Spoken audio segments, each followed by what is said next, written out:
un bulletin de vote dans l'urne. Donc je voulais terminer par vous parler de l'élection qui a lieu dimanche. Alors, c'est le bulletin de vote qu'il faudra aller mettre dans l'urne. Attention, l'élection de dimanche se fait avec un tour seulement. Donc il n'y aura pas de second tour si vous ratez la date.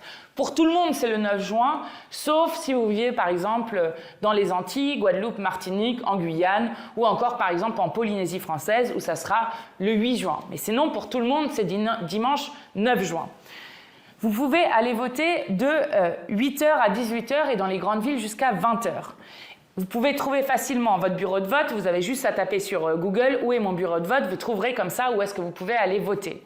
Et je le dis parce que nous avons fait une grande campagne d'inscription, mais du coup des gens nous interpellent en nous disant « Je n'ai pas reçu ma carte électorale, est-ce que je peux aller voter ou non ?»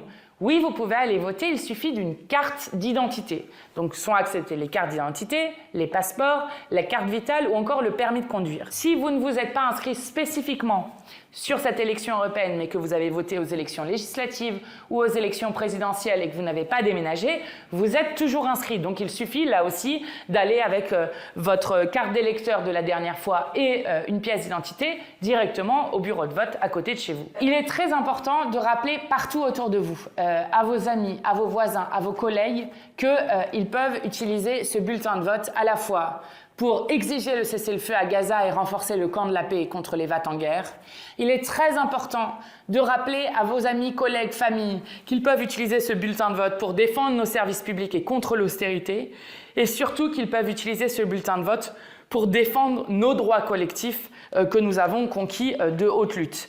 C'est une élection, je rappelle, c'est la seule élection nationale entre la réélection de Macron en 2022 et l'élection présidentielle de 2027. Aujourd'hui, ils pensent que l'extrême droite arriverait en tête comme en 2019.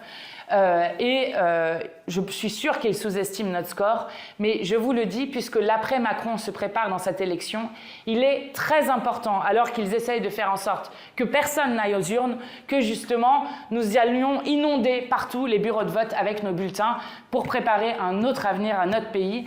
Le 9 juin, je compte sur vous, on vote Manon Aubry, la liste de l'Union populaire, pour inventer un autre avenir. Donnez-nous la force.